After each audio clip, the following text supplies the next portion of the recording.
Class 11th। आज हम आपकी बायोलॉजी में chapter number 10 cell cycle and cell division start करेंगे। इसके पहले वाले चैप्टर में चैप्टर नंबर 9 में हम ऑलरेडी पढ़ चुके हैं कि सेल क्या है, कितने टाइप के हैं, उसके फंक्शंस क्या हैं और उसके अंदर क्या क्या ऑर्गेनल मिलते हैं। तो अब हम देखेंगे कि सेल किस तरीके से डिवाइड होते हैं, किस तरीके से मल्टीप्लाई होते हैं और उनकी क्या साइकिल चलती है। Are you aware that all organism even the largest start their life from a single cell. तो क्या आप लोग जानते हैं कि जितने भी ऑर्गेनिज्म होते हैं, भले ही वो लार्जेस्ट ऑर्गेनिज्म हो, उसकी लाइफ की शुरुआत एक सिंगल सेल से होती है। You may wonder how a single cell then goes to form such large organism. तो अब आश्चर्य होता है कि एक सिंगल सेल इतने बड़े ऑर्गेनिज्म को कैसे बना पाएगा। तो growth and reproduction are characteristics of cell indeed of all living organism. तो ग्रोथ और रिप्रोडक्शन जो होते हैं, ये सारे सेल्स जो होते हैं उनके कैरेक्टरिस्टिक होते हैं, ठीक है, जितने लिविंग ऑर्गेनिज्म हैं। All cell reproduce by dividing into two, यानी सारे सेल रिप्रोड्यूस किससे करते हैं, दो में डिवाइड होकर। With each parental cell giving rise to two daughter cell, यानी हर सेल से दो डॉटर सेल।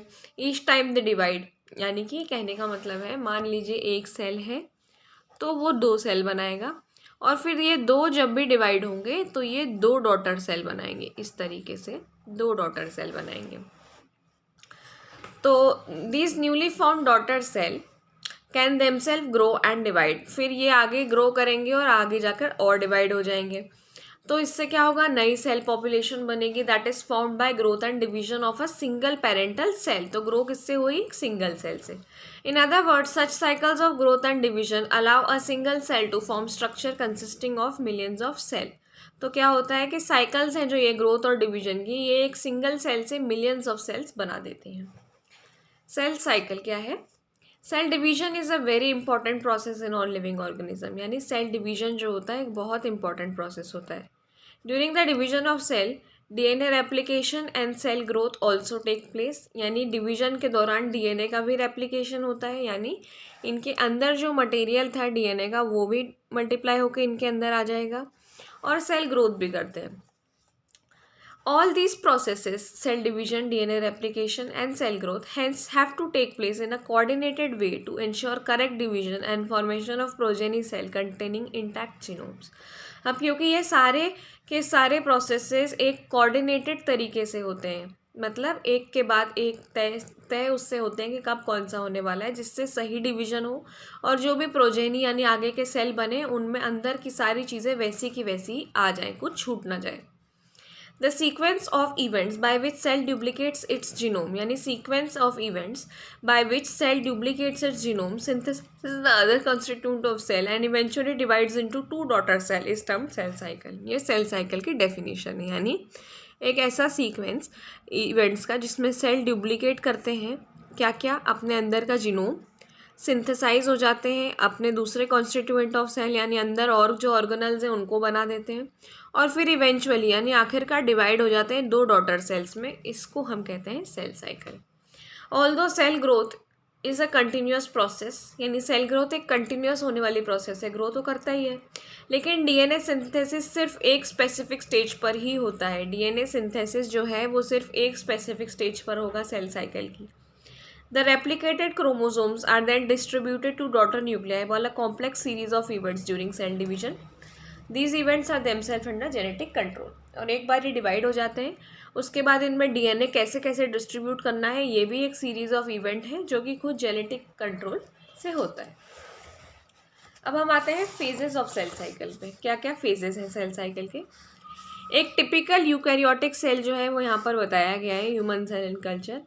ये सेल जो है अप्रॉक्सीमेटली हर 24 घंटे में डिवाइड करते हैं, लेकिन ये जो ड्यूरेशन होता है ये ऑर्गेनिज्म टू ऑर्गेनिज्म अलग हो सकता है, सेल टाइप से सेल टाइप अलग हो सकता है। जैसे कि ईस्ट का एग्जाम्पल अगर हम देखें तो उसकी सेल साइकिल जो है वो सिर्फ 90 मिनट में कंप्लीट हो जाती है।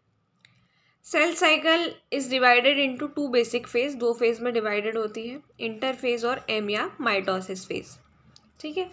एम फेज जो है represents the phase when actual cell division और माइटोसिस अकर, यानी ये जितना इस डायग्राम में जितना ये वाला पार्ट बताया गया है ये एक्चुअल सेल डिवीजन हो रहा है, ठीक है। एम फेज या माइटोसिस, माइटोसिस समझते हैं एक से ये दो बन गए, ये माइटोसिस होते हैं।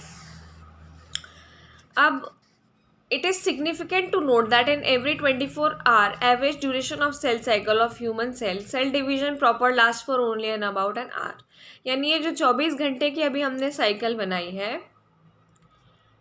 इसमें से सिर्फ 1 घंटा ऐसा होता है जिसमें प्रॉपर सेल डिवीजन होता है। और जब माइटोसिस होता है, ये जो हमने अभी पढ़ा कि एम फेज जो है वो प्रॉपर हमको बता रहा है कि कब माइटोसिस हो रहा है। और इंटरफेज क्या होता है, 2 सक्सेसिव एम फेज के बीच का टाइम, यानी 2 एम फेजेस के बीच का टाइम जो होता है उसे हम इंटरफेज बोल देते हैं। तो आधे से ज़्यादा टाइम इंटरफेज ही चलता रहता है। 24 घंटे में से अगर 1 घंटा सेल डिवीजन है तो 95% टाइम सेल साइकिल में इंटरफेज ही चलेगा। एम फेज शुरू होता है न्यूक्लियर डिवीजन से, यानी न्यूक्लियस का डिवीजन होता है।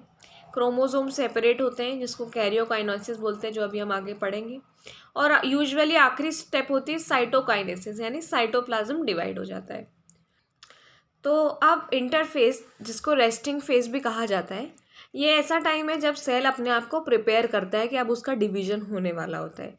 किस तरीके से प्रिपेयर करता है, वो सेल ग्रोथ करता है और डीएनए को रेप्लिकेट कर रहा होता है। इंटरफेस 3 पार्ट में डिवाइडेड होता है, G1, S यानी सिंथेसिस, और G2, ये जो यहाँ पर दिए हुए हैं, G1, S, G2। फिर हो जाएगा M फेज। ठीक है, इस टाइप से साइकिल चलती रहती है।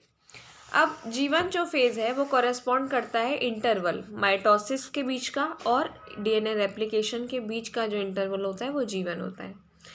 G1 आपको ये याद रखना है कि G1 के दौरान एक्टिविटी क्या क्या होती है और क्या क्या नहीं होता है। तो G1 फेज़ में सेल जो होता है मेटाबॉलिकली एक्टिव होता है और ग्रो भी करता है, लेकिन रेप्लिकेट नहीं करता है, डीएनए का रेप्लिकेशन नहीं होता है। अब जब एस फेज के बारे में हम पढ़ते हैं तो वो क्या होता है, डीएनए सिंथेसिस कराता है, रेप्लिकेशन। डीएनए पर सेल डबल हो जाता है, यानी अगर डीएनए शुरुआत में 2C था तो एंड तक आते आते 4C हो जाएगा। लेकिन एस फेज में भी क्रोमोसोम नंबर इंक्रीज नहीं होते हैं, यानी अगर 2N थे क्रोमोसोम तो एंड में भी 2N रहेंगे, 4N नहीं होंगे, क्योंकि क्रोमोसोम तो फिक्स है हमारे अंदर। In animal cells during the S phase, DNA replication begins in the nucleus and centriole duplicates in the cytoplasm। तो हमने पहले ही पढ़ा है कि सेंट्रियोल क्या होते हैं, ये जो क्रोमोसोम को बीच में से जोड़ते हैं ये सेंट्रियोल होते हैं। तो इसका डिवीजन साइटोप्लाज्म में चलता है, बाकी डीएनए न्यूक्लियस के अंदर रिप्रेजेंट करता है। G2 में क्या होता है, प्रोटीन सिंथेसाइज होते हैं और सेल ग्रोथ कंटिन्यू होती रहती है। तो ये 3 फेज हमने देखे, G1 और S और G2। Some cells in adult animals do not appear to exhibit divisions, यानी हार्ट सेल जैसे कि एग्जाम्पल देखें तो उसमें डिवीजन नहीं होता है। या फिर कुछ ऐसे सेल्स हैं जो सिर्फ ओकेशनली डिवाइड करते हैं, अगर उनको लगता है कि हाँ यार अब ये सेल ख़राब हो गया, इसको रिप्लेस करना है, या इसकी सेल डेथ हो गई है या इंजरी हो गई है तो उसको रिप्लेस करना है, तो डिवाइड होते हैं। तो ये जो सेल्स होते हैं जो G1 के बाद एंटर ही नहीं करना चाहते हैं, ये एक ऐसे इनएक्टिव स्टेज में चले जाते हैं जिसे हम कहते हैं क्यूसेंट स्टेज या G0 स्टेज। ठीक है, तो जो सेल्स रहते हैं इस स्टेज में वो मेटाबॉलिकली तो एक्टिव रहते हैं, हमको याद रखना है कि ये मेटाबॉलिकली तो एक्टिव है, लेकिन ये अब डिवाइड नहीं करेंगे जब तक उनको इच्छा नहीं होगी डिवाइड करने की, जब तक बॉडी की रिक्वायरमेंट नहीं होगी तब तक ये डिवाइड नहीं करेंगे। एनिमल्स में mitotic cell division is only seen in diploid somatic cells, यानी माइटोटिक डिवीजन जो है वो सिर्फ किन सेल्स में दिखता है, बॉडी की सेल्स में दिखता है जो 2N नंबर की होती हैं, डिप्लॉयड होती हैं। सोमैटिक सेल्स और जर्म सेल 2 सेल्स होते हैं। तो सोमैटिक बॉडी के नॉर्मल सेल्स होते हैं और बाकी रिप्रोडक्टिव सेल्स होते हैं। अगेंस्ट दिस प्लांट जो है वो माइटोटिक डिवीजन दोनों में दिखा सकता है। ठीक है, अल्टरनेशन ऑफ जनरेशन जो चैप्टर नंबर 3 में देखा था। अब हम स्टार्ट करेंगे एम फेज से। ये सबसे ड्रामेटिक पीरियड होता है सेल साइकिल का, इसमें बहुत सारी चीज़ें चलती हैं और क्योंकि नंबर ऑफ क्रोमोसोम हमने देखा कि सेम रहता है इसलिए हम इसे इक्वेशनल डिवीजन भी कहते हैं, माइटोटिक डिवीजन को। ठीक है, इसे हमने 4 स्टेजेस में बेसिकली डिवाइड करा है। तो अब हम पढ़ेंगे डायग्राम के साथ में। सबसे पहली स्टेज होती है प्रोफेज। प्रोफेज फर्स्ट स्टेज होती है जो S और G2 के बाद आती है। अब हमने देखा था S और G2 में न्यू DNA मॉलिक्यूल्स तो बन गए हैं। तो प्रोफेज की मेन कैरेक्टर क्या है, prophase is marked by initiation of condensation of chromosomal material, यानी जो DNA के अंदर चीज़ें फैली हुई हैं अब वो सिकुड़ने लग जाएंगी। क्रोमोसोमल मटेरियल जो है वो अनटैंगल हो जाएगा during the process of chromatin condensation, यानी अगर वो इस तरीके से आपस में उलझा हुआ था तो अब वो इस तरीके से सुलझ जाएगा। The centrosome which has undergone duplication, जो सेंट्रोजोम का हमने पढ़ा था साइटोप्लाज्म में वो डुप्लीकेट हुआ था, वो अपोजिट पोल्स की तरफ चला जाएगा और इसलिए हम इसके दो कैरेक्टर मान सकते हैं। इसमें क्या क्या होता है प्रोफेज में, मेन दो चीज़ें, क्रोमोसोमल मटेरियल कंडेंस हो जाता है, गुच्छे बनाने लग जाता है। क्रोमोसोम्स दो तरीके से दिखते हैं हमें अटैच्ड सेंट्रोमियर पर। फिर जो सेंट्रोजोम है वो ड्यूप्लीकेशन करता है इंटरफेज में और अपोजिट पोल की तरफ चला जाता है। उसमें से माइक्रोट्यूब्यूल्स निकलते हैं जिन्हें एस्टर्स कहते हैं और दो एस्टर टुगेदर स्पिंडल फाइबर के साथ माइटोटिक अपैरेटस बनाते हैं। और जब इन सेल्स को हम माइक्रोस्कोप के नीचे देखते हैं प्रोफेज के एंड में तो हमें Golgi complex, endoplasmic reticulum, nucleolus और न्यूक्लियर एनवलप नहीं दिखाई देता है। ये डायग्राम है, ये इस तरीके से फंसे हुए थे आपस में और ये अब ऐसे हो गए हैं, दिख रहे हैं लेट प्रोफेज और अर्ली प्रोफेज में ये पोल्स की तरफ जाने लग गए हैं।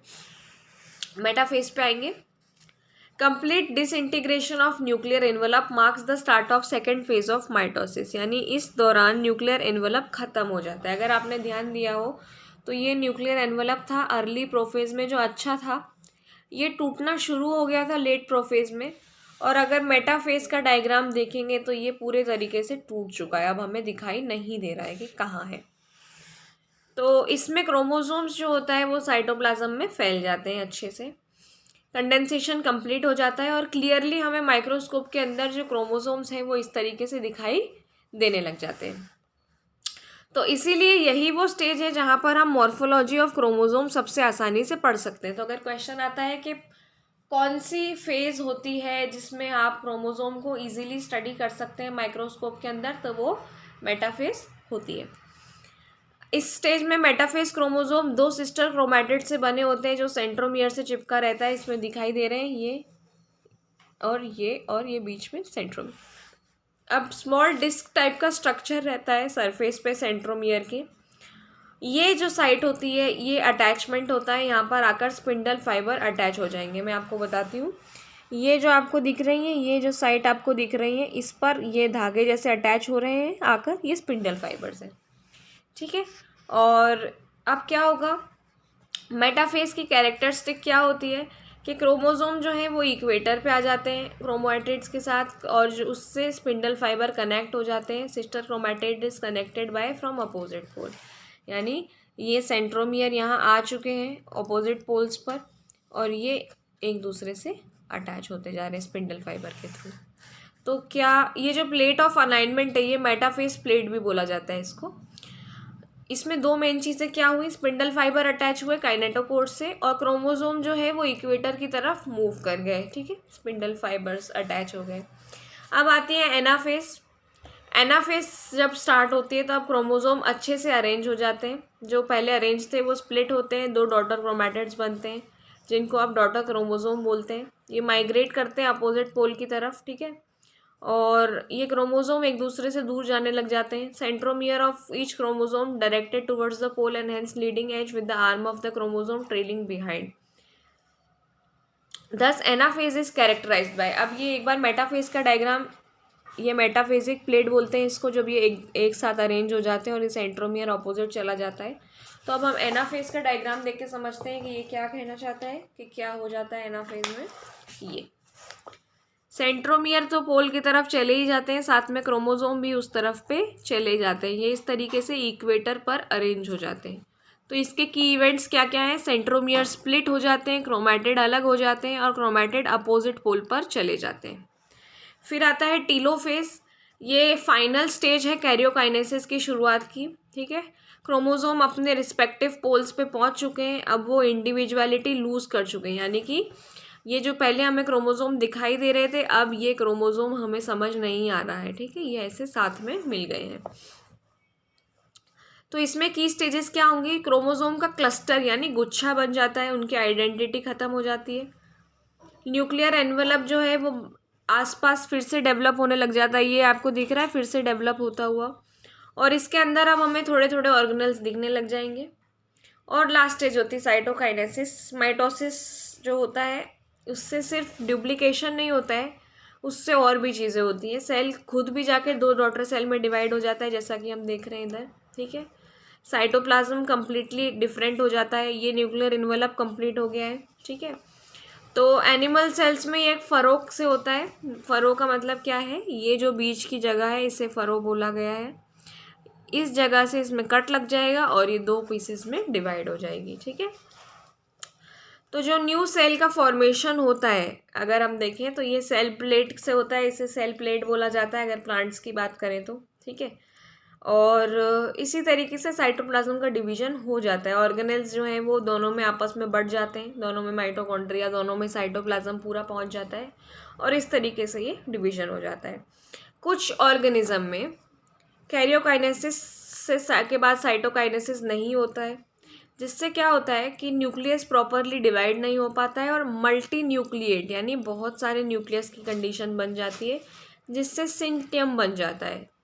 इसका एग्जाम्पल है लिक्विड एंडोस्पर्म इन कोकोनट, यानी जो पानी हम पीते हैं नारियल का। अब आता है सिग्निफिकेंस ऑफ माइटोसिस कि जो माइटोसिस है वो उसकी इम्पोर्टेंस क्या है। एक तो कि ये इक्वेशनल डिवीजन है, यूजुअली ये सिर्फ डिप्लॉयड सेल में होता है, कभी कभी लोअर प्लांट्स में हैप्लॉयड में भी मिल सकता है।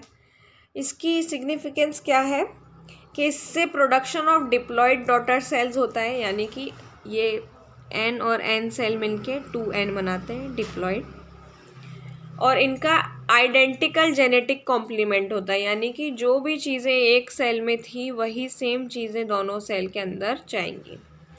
ग्रोथ होती है माइटोसिस की वजह से। सेल ग्रोथ से क्या होता है, दोनों के बीच का रेशियो मेंटेन रहता है, इसलिए न्यूक्लियो साइटोप्लाज्मिक रेशियो मेंटेन करना ज़रूरी है। एक बहुत सिग्निफिकेंट कंट्रीब्यूशन है इसका सेल रिपेयर, इसकी वजह से सेल रिपेयर कर पाते हैं। यूजुअली अपर लेयर के, जैसे हमारे स्किन के सेल या हमारे अंदर की बॉडी के लाइनिंग के सेल, ब्लड सेल, ये जल्दी जल्दी रिप्लेस होते हैं, क्योंकि हम एक बार बीमार पड़ते हैं तो हमारे WBC ख़राब हो जाते हैं, वो लड़के मर जाते हैं, तो उन्हें रिप्लेस करना ज़रूरी होता है।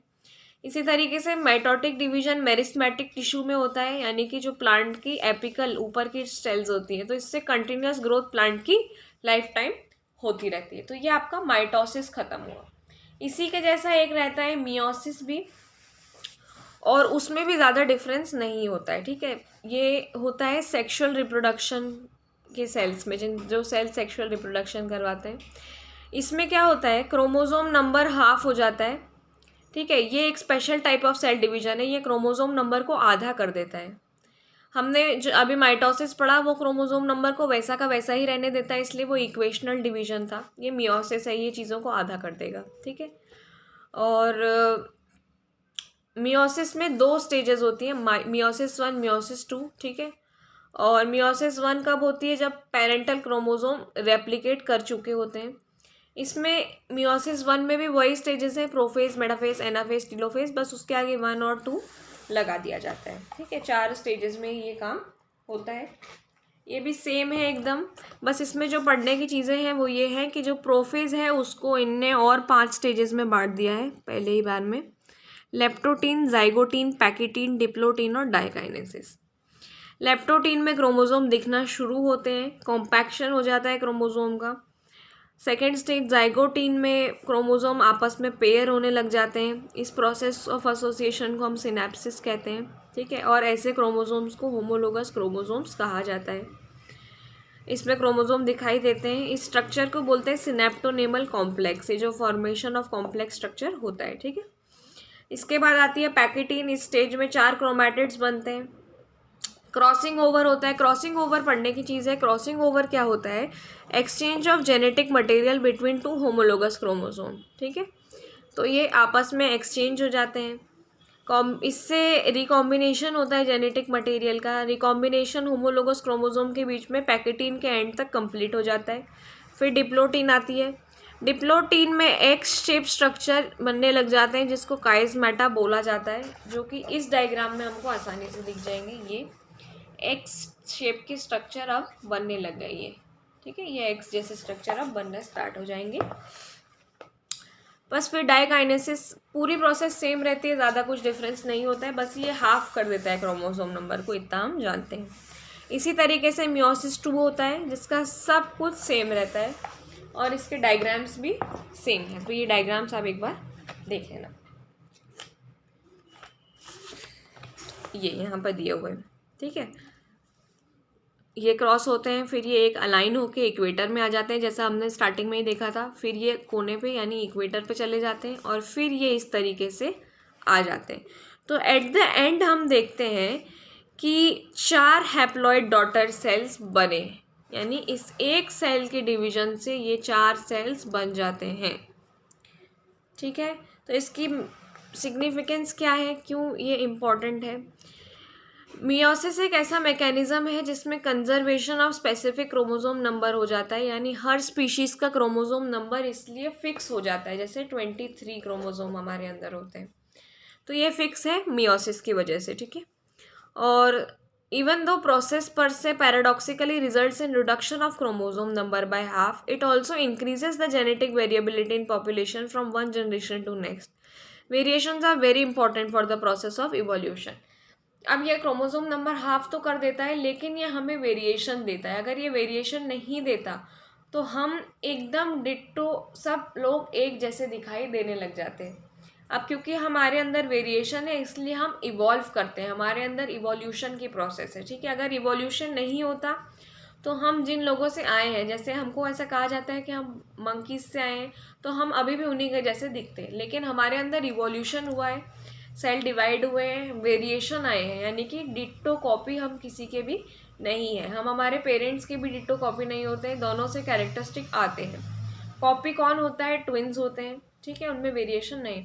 तो हमारे अंदर वेरिएशन है, हमारी स्पीशीज़ में वेरिएशन होता है, हम सब ऐसे मॉर्फोलॉजिकली अगर देखें तो सेम है, ह्यूमंस है, लेकिन डिफरेंसेस हमारे में होते हैं। तो ये चैप्टर आपका फिनिश हो गया है।